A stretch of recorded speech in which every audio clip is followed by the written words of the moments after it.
What's up? Welcome back to Shralp Stories. Today we're going to do something a little different for you guys. We are going to go over some old footage of Andy Irons when he was surfing in Indonesia, and we're going to break down some technique on where he puts his arms and shoulders, basically his upper body, where he puts his upper body and why he puts it there. Now, I'm going to say sorry for the low quality in advance because this is all screen recorded off of YouTube. I don't have all these master files, so low quality, but we're gonna go in depth, dive in, and go through some of my favorite footage of the great Andy Irons, and yeah, give you some pointers. So let's tap in. All right, so here we go. First wave is at a pretty sick little hollow wave. He looks like he gets tubed right here.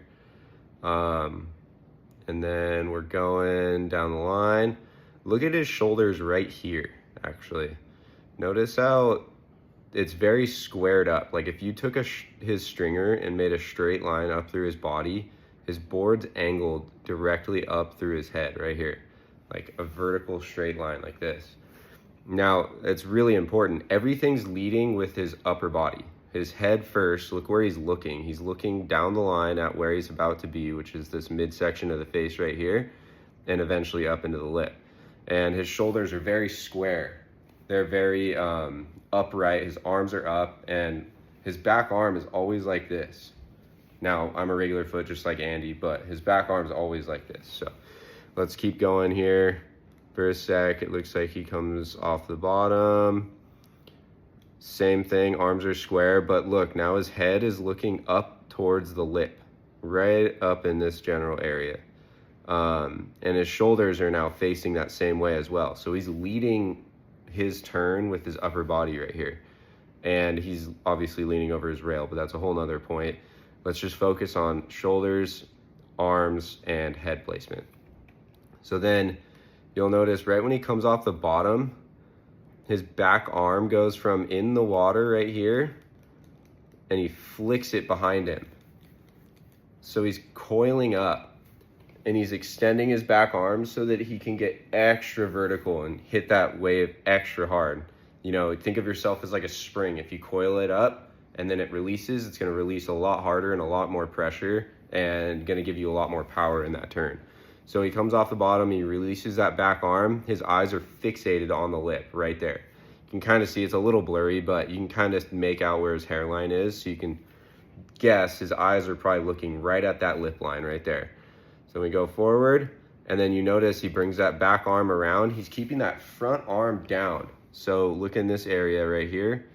His front arm is down towards his board, which is eventually where he's gonna end up. So everything is led by his upper body. Now right here, you see he flings that back arm over, and now he is now looking at the bottom of the wave where he's gonna end up. Look at his face. It's looking right down in this general area. And his shoulders are now following where his head just turned to. So his shoulders are following it and bringing it down back into the bottom of the wave. Everything is led by his upper body. So then he comes off the turn. Obviously there was a little mistake there at the bottom. He almost fell, looks like. So that's kind of why his shoulders get a little bit torqued, but he airdropped after that turn just a little bit, made its connection, and kept going. So now here's another good example, different angle, but look at his back arm. His back arm is twisted, he's torqued. It's over his back. He went from in front to behind him so he can coil up like that spring. His eyes are looking in this general area where he's gonna do this turn, and watch. And notice too, one big thing I like to point out, his hands are never really above his shoulders. If they are above his shoulders, it's for a really short amount of time. So he comes off the bottom right here, eyeing that section, and then watch him, it gets really blurry right there. Wow, that's pretty bad. But watch his back arm go right there. See how it's more over him now? His head snapped. Rather than looking at that upper lip line right here where his board is, now it's looking back down here where he's going to be going. So everything is led by his upper body, and I can't repeat that enough. Now, Look at his shoulders compared to his board. His shoulders are turned back here towards the foam, and so is his head.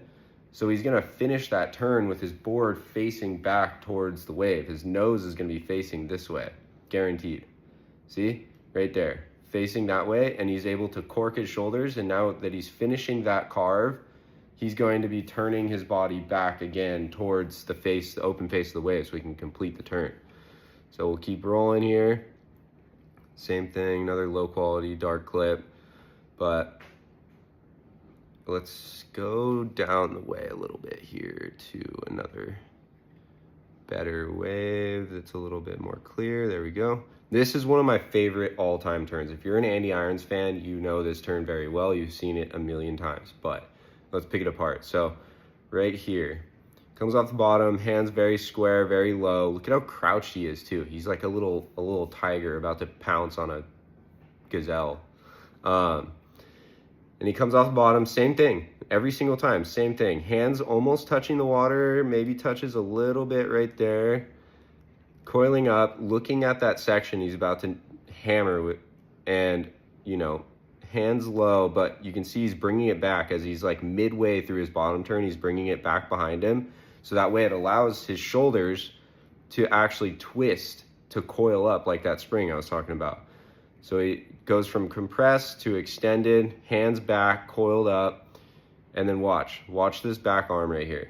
It's gonna fling around, starting right there, right before he gets to the lip. But if we go back actually a hair, look, he's eyeing that lip line, and then now watch his head. His head turns right here to where he's focusing on the next part of the wave. When he comes off of that turn, where is he going to end up? So he's focusing on that next part of the section. Arms are following it. And then look at his front arm. He's kind of pointing at the direction generally where he's going to end up. So look, he gets on rail, and look at his shoulders right here. Shoulders squared up, arms pointing right where he's going to end up, guaranteed. He's on rail, he's focused, eyes are looking right over his front finger. That's like an arrow of like pointing where you want to go. So everything in surfing is planning. You want to plan ahead. And then carry it all the way through. And then look, towards the end right here, he really torques his shoulders. See, he puts that front arm in the water right here rather than the back arm the first time, the front arm this time because he's on his heel side rail. It's a different rail, so a different hand goes in the water. So you always want your shoulders squared up with the nose. So you always want your shoulders square like that.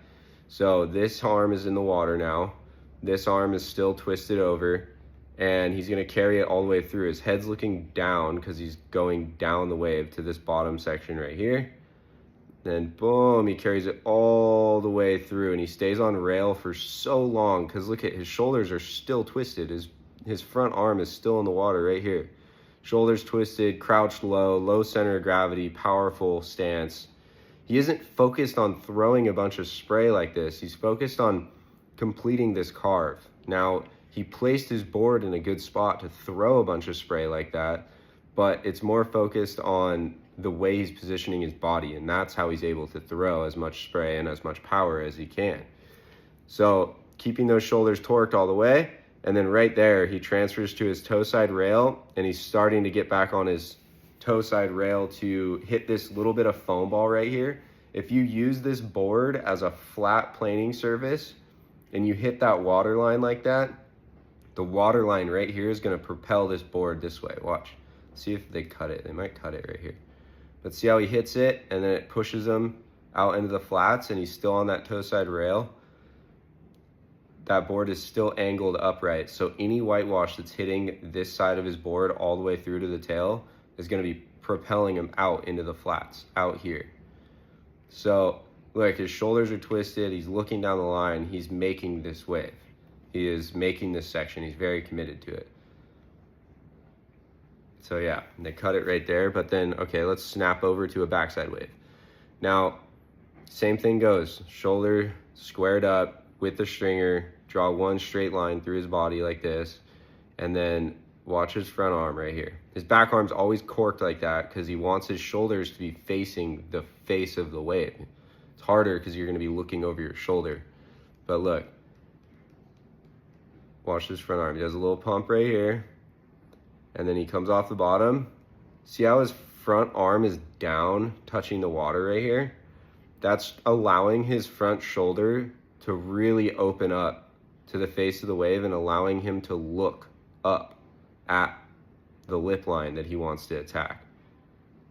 Back shoulder is also twisting. So you want everything to twist with you to allow you to get up into the lip like this. Boom, comes off the bottom. He's looking up at the lip. He moves his front arm from being down to up, right there, right as he's about to hit the lip, because he's going into transition now. So you see how his front arm's up right here? He's going into a vertical transition, so it's a different angle than it was down here. The wave is getting more vertical. So he needs to account for his body and lean his body more over so that he's still connected to the face of the wave here. And he's doing all of that with his shoulders. And look at how wide his arms are here. That's allowing for it to be very balanced and very methodical.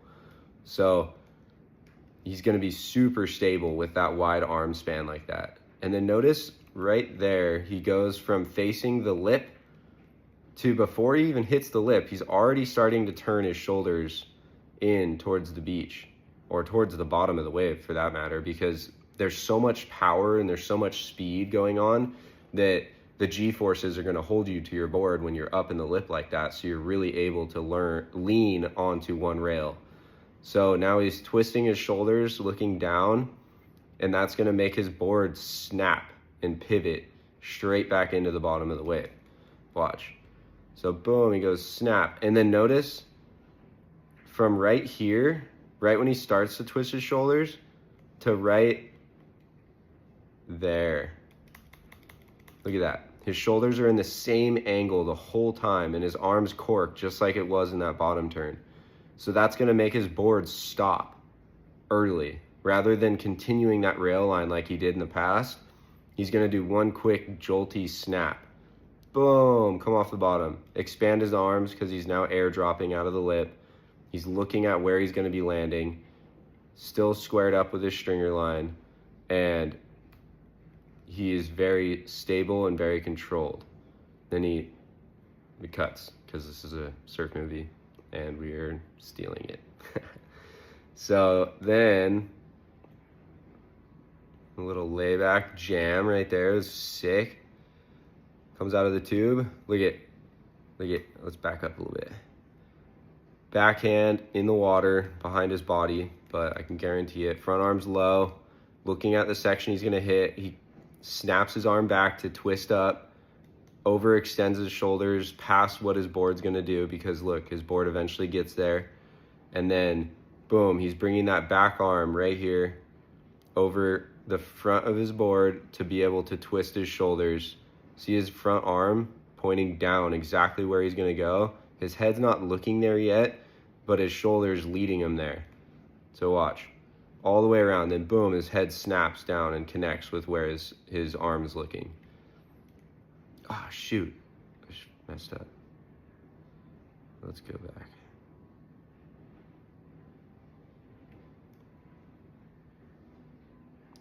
So right there, his head connects with his front arm, carries it all the way through. He continues his shoulder rotation beyond his turn. Front arm's in the water for stability. He's using a little bit of surface tension to kind of hold him up right here.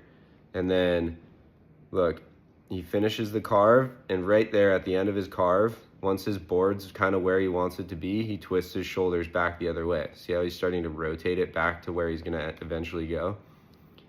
So that's the whole thing. And then it's the same situation where he bounces his board off the foam. Look at how he's on his toe side rail right here. And he's basically trusting that his board's going to hit that foam ball, and the foam ball is going to project him back out into the flats. Boom, hits that foam ball, connects, gets a little pocket ride for a second there, and then we're on to the next. So that was kind of a general overview of what we want to be doing when we are using our shoulders. So make sure that you are leading with your shoulders, pointing where you want to be going, using your head to look where you want to go, the best way to start and the best way to learn this is think head, shoulders, knees and toes, I guess, but head, shoulders, hips, knees, and then toes. That's going to allow you to really open up your surfing and really take your surfing to a whole nother level, because, you know, it's tricky. It's not easy. So, you know, lead with that front arm, look where you want to be going, stay on rail longer than you expect, and yeah, that's kind of it. So drop something in the comments if you think I missed something, if you think I did something terribly, if you think I could do something better. We always like it. But thank you guys for tuning back into Shralp Stories. Sorry for the late post. Things have been very hectic over here doing these surf training camps, so trying to get the ball rolling on these things. We actually have one coming up in, I think it's July 20th, July 19th, something like that. We're doing it down here at Trestles, but the big trip that everyone's super psyched on is the Nicaragua trip, and that is in September. Click the link in our bio somewhere and check out the website. It has all the dates, all the info, everything, and all these trips are all inclusive. Number one, you get, you know, your housing paid for, rental car or airport shuttles, things like that, food. All that's included, not beer though. If you guys want beer and you're 21, then that's on you. But yeah, it's going to be a super sick trip, and I'm going to break down all of your footage just like I'm doing for Andy Irons right here. So it's going to be very in-depth, and we're going to be able to work on exactly what you want to work on for 5 days straight to make all of us better surfers. It's going to be a lot of fun. So definitely recommend getting on board with that. We only got a couple spots left. There's like 4 left right now, I think, maybe 5. But get on there, get your booking in as soon as possible so that you guys can be on the trip too. So thanks to everyone for tuning back in. Subscribe, like, comment, tell me what I did poorly, tell me what I did good, and stay tuned for the next Shralp next week. So cheers.